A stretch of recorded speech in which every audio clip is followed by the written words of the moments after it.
Dari, good evening. So, where am I? Well, we actually have just finished the 24k or so plod around Salt Croix. Here's the garter. And actually, this is supposed to be a review of the camelbak Ultra LR rucksack. So here we are. This is the review basically. So it's the second time I've run in this rucksack, and it's different from any other rucksack I've had before, because if you look, you'll see that there's no back compartment effectively. There's a bladder area here, but the pockets as such are on the front of you, here on the right and here on the left. And you can see at the back here, this is just a mechanism to have a strap. There's no compartment here at all, it's just mesh. So it's been 20. So let's say how many pockets this thing's got. It's got quite a lot of pockets, but actually I'm going to be struggling on a 100k or so Ultra to cope.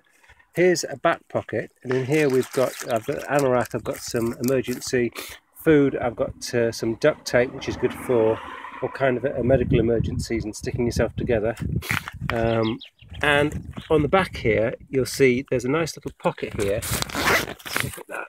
So you can actually have, there's a pocket on the inside near the bladder where you can put things like keys. It's a zipped pocket, and the zip closes downwards, so when you're running it'll be closing the zip.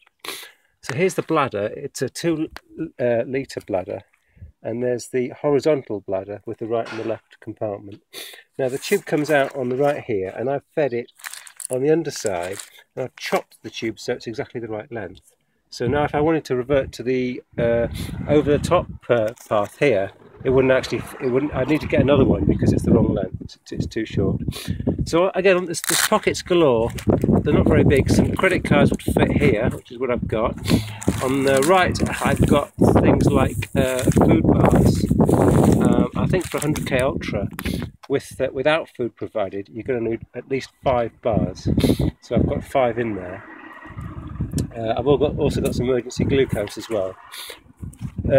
On this left pouch, I've got, which is similar to the other side, except there's a horizontal Velcro pocket here. See that?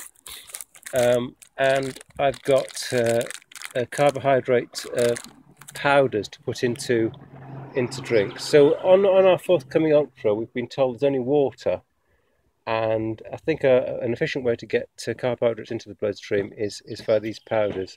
So I've got 4 powders there, and I've tested it out with a 1 litre load, and we've done 24k, and it's not empty. So that's good news.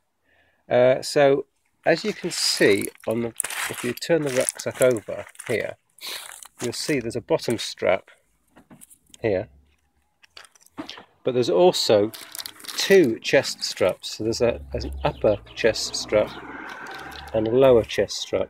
And the reason you've got these 2 chest straps is because there's this whole part is free floating. With a regular rucksack, this doesn't actually contain any weight, and all the weight is on a backpack with pouches in the back. Here, this has to be supported with something, and the only thing that supports it is this strap here and these 2 straps here. So that's why there are 3, I believe 3, if you like, on each side. So how was the rucksack? Well, it's proving to be very good. It hasn't flopped up and down very much. Let's go back to me. So the rucksack hasn't flopped up and down at all, really. I think the pouches do go over here, and for men they do go over your kind of nipples. So obviously on a long ultra or marathon you might want to tape your nipples, but I'm wondering whether you're going to get sore one way or the other. So that's yet to be seen on a real ultra. What else to say? Well, yeah, it's about 65 GBP, so that's about what, $100 US, 100 francs, something like that. So it's moderately expensive. It's a camelbak Ultra LR, and so far it's looking good. Okay, another report on some ultra marathon kit to follow.